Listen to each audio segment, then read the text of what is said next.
Hi, Susan from Susan's Art and Junk Journaling. February 26th, 1996, I bought this item. It was the Express Yourself envelope maker from QVC. And I paid with tax $16.47. Came with instructions. And this is, I don't know if you can see it. If the light reflects on it, you can see it. This template with a cutout in the center. This came with a whole bunch of pre-cut envelopes so that you can see. So it goes on like this. You can trace around it on a bigger piece of paper. The cutout, yeah, can't grab it. The purpose for the cutout, so you knew where to place this so that you could fold your envelope.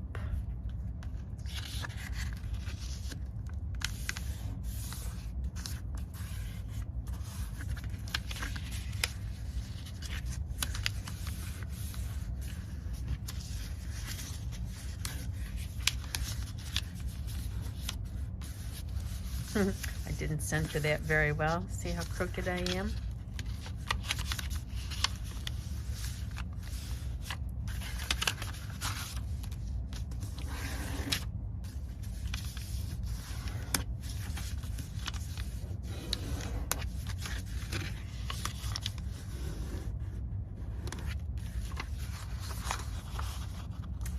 I would refold this, but you get the point, right? Came with these instructions. It's easy steps. It says, warning, warning. The Postal Service will allow envelopes made with any pictures except those of an explicit nature. They sent a sample envelope, which really wasn't a sample envelope, because this is curved here and curved here.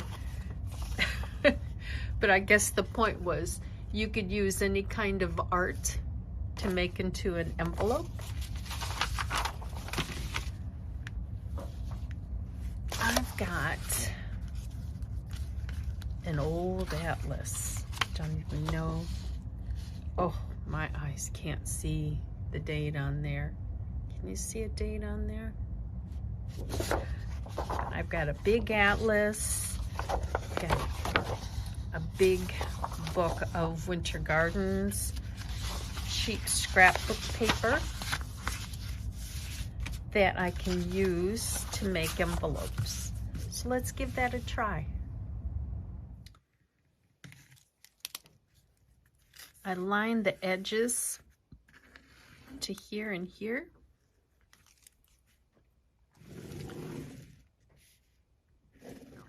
Trace around.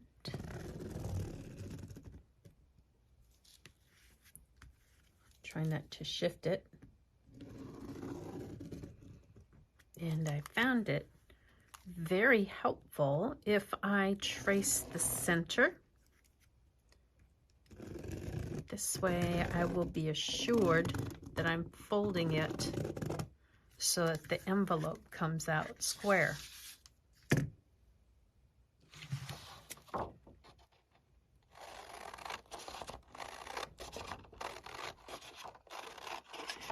I bet you could make yourself a template like that out of some sturdy cardstock. If you've got an envelope size that you like, you can deconstruct the envelope, use it as a template for a nice sturdy cardstock.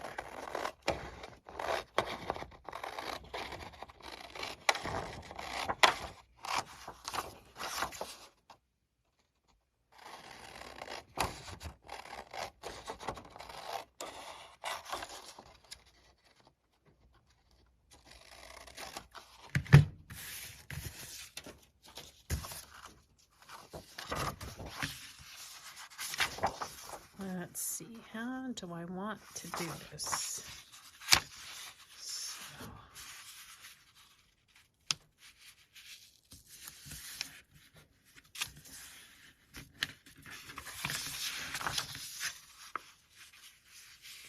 I can see where my pen mark is, and it's almost as if this atlas is so old, where I marked with the pen is making a crease line for me.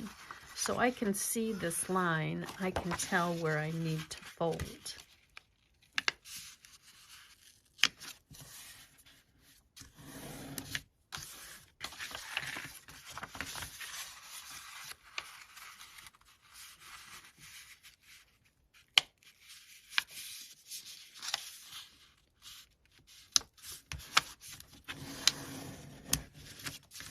And one thing that I think you need to do is right here, cut out those shoulders. I'm going to make it just a little bit wider, but go up to the apex, to the point. Further this way, but to the point. And then I'll go, see how it folds there? I'll start a little further here and then go to the point. And I'm just doing that on the flat portion. I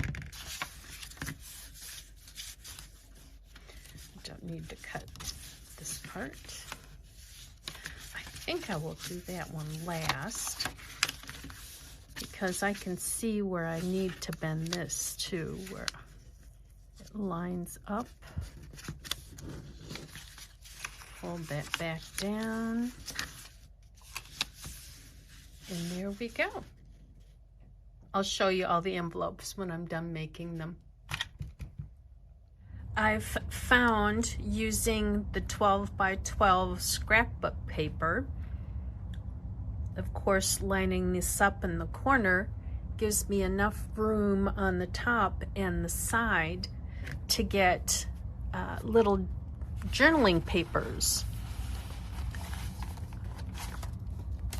From this one, what I had left over from this one,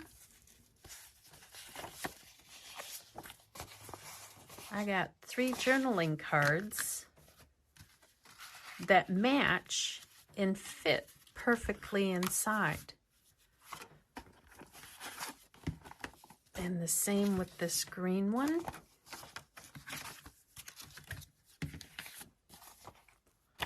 One, two, 3 little journaling cards fit inside that.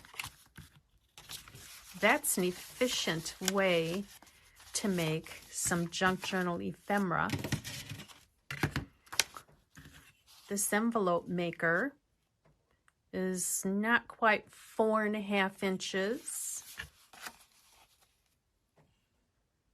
by not quite 5.75 inches. So about 14.3 centimeters to 11.1 centimeters.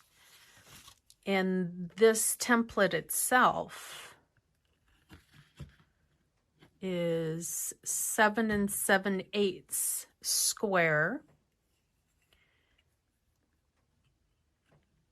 with an opening of about 5.75 inches by 4.5 inches. I don't know if any of those numbers help you, but if you were to make your own template,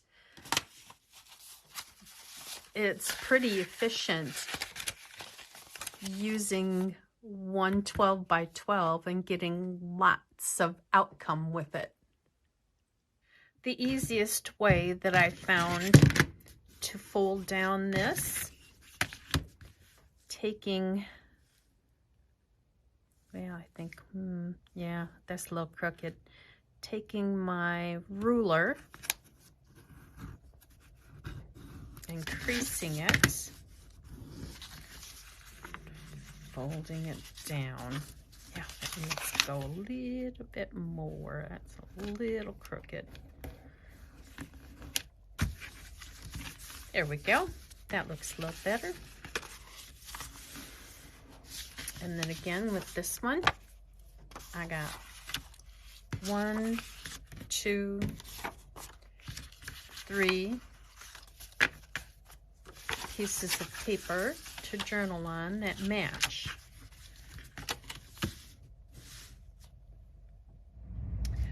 These have a generous overhang. You can see it's overlapped by quite a bit. Can you see that? Big overlap there. Big overlap here. Just the tiniest bit.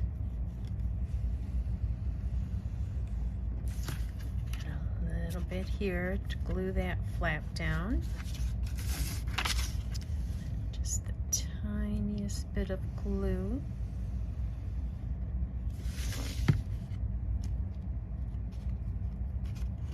Pinch that shut. And that's all the glue I have to put on for each envelope. I've got my 1929/1930. I believe that's the year of this book that I got from the auction. Let's see. Oh no, 1917. So this is over $8 per copy in 1917.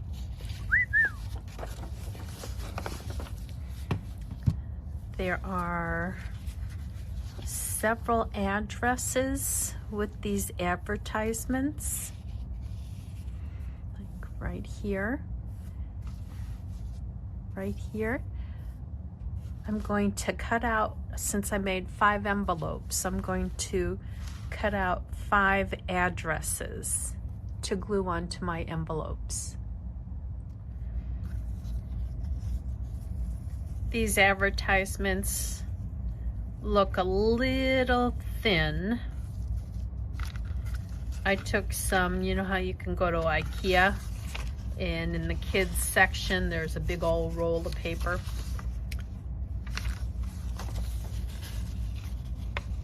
I cut a length of that paper a little bit longer than these.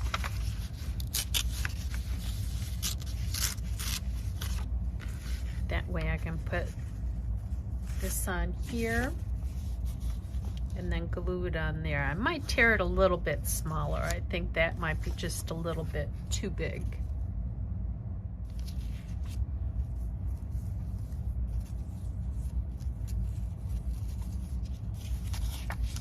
I'm not going to put the glue on this. This is too delicate. It's over 100 years old. Just put a generous amount in the center.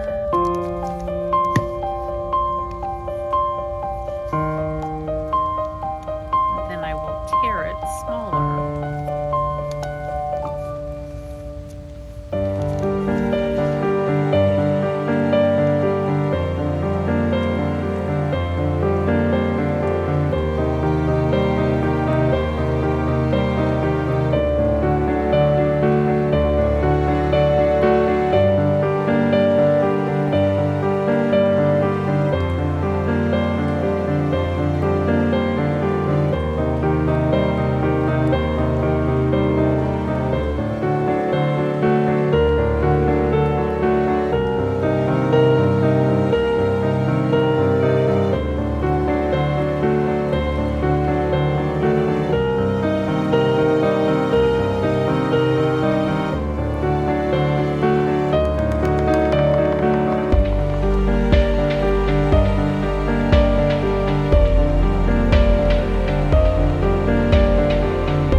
last week or the week before, I had taken some acrylic paints, like a peach with white, and just painted book page.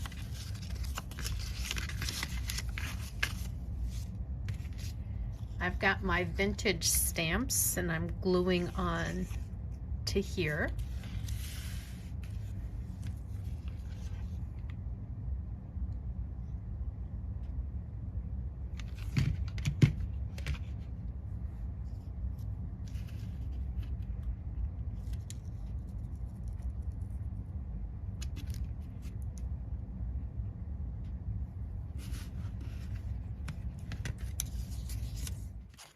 Going to use this canceled stamp. Will it fit that way? Yeah.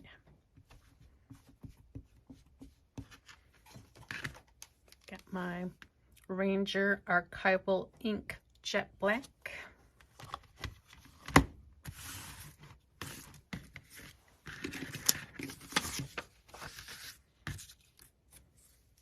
I've got strings of hot glue.